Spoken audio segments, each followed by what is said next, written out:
Je suis Madame Bijou. Voilà, avant j'étais quelqu'un de très colérique, mais vraiment j'allais dans les extrêmes de colère, pas possible. Je pouvais tout casser et j'ai partais en colère, mais pour un rien, parce que c'était ça moi en fait, c'était mon caractère et j'étais quelqu'un aussi qui aimait beaucoup les boîtes de nuit avec beaucoup d'amis. Bon, on allait souvent en bande de 10, 15, mais on faisait presque toutes les boîtes de Paris. C'était ça ma vie en fait, parce que j'aimais ça.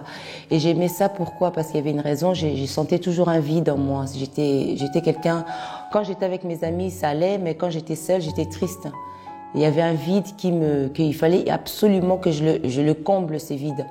Et ben c'est quand j'étais avec mes amis, justement, j'oubliais ça quand je buvais, j'oubliais ça quand on faisait vraiment des choses, tout ce qu'on fait en boîte en fait, danser avec les hommes et boire et déborder, j'oubliais tout en fait et ça me comblait ces vides-là. Et donc j'étais vraiment comme ça et ça a duré pas mal d'années, pas mal d'années. Et je suis restée dans ça. Et au niveau pardon, j'étais quelqu'un qui ne connaissait pas les pardons, du moins qui ne savait pas, qui ne voulait pas demander pardon. Et j'étais très rancunière quand on me faisait du mal, je gardais ça, mais vraiment en profondeur de moi. Et j'haïssais la personne. C'est même pas que je détestais, mais haïr. Je suis arrivée au centre d'accueil, le jeu de Daniel a commencé. Je me suis lancée parce que j'ai vu que c'était pour moi. Je voulais vraiment voir si ces vides que je sentais depuis longtemps, ces propos en fait pouvaient combler ces vides. Et premier abord, c'était de couper avec mes amis. C'était difficile parce que j'ai grandi avec eux, ça faisait plus de 20 ans qu'on a toujours fait beaucoup de choses, certes pas bien ensemble, mais c'était mes amis. Donc si j'ai coupé avec mes amis, c'était très difficile.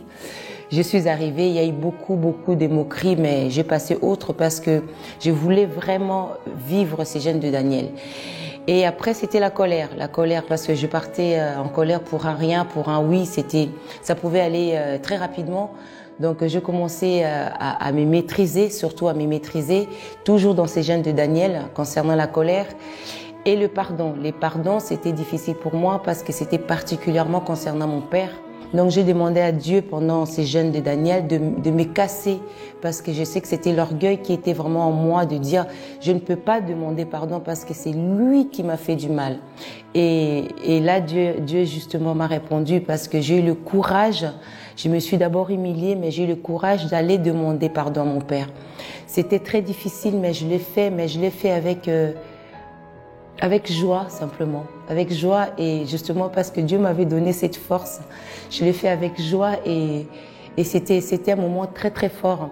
Et le jeûne de Daniel allait finir dans 2 jours en fait et c'est là que j'ai reçu le Saint-Esprit. C'était comme un poids j'ai perdu je ne sais pas 100 kilos mais c'était un poids, c'était une joie immense et j'ai embrassé mon père, chose que j'avais pas fait depuis plus de 25 ans et on a parlé et je lui ai dit que je l'aimais à cet instant-là et que je l'aimerais toujours et on a pleuré ensemble et c'était une expérience très magnifique, mais quand on s'y met vraiment avec Dieu et qu'on laisse Dieu nous modeler, il fait sa part. Aujourd'hui, Madame Bijou, c'est quelqu'un qui a la paix, surtout la paix, parce que c'est quelque chose que je n'avais pas, la paix du cœur. Et je suis tranquille, je sais que je suis plus seule, quelles que soient les circonstances ou le problème, je ne suis plus seule parce que le Saint-Esprit est avec moi.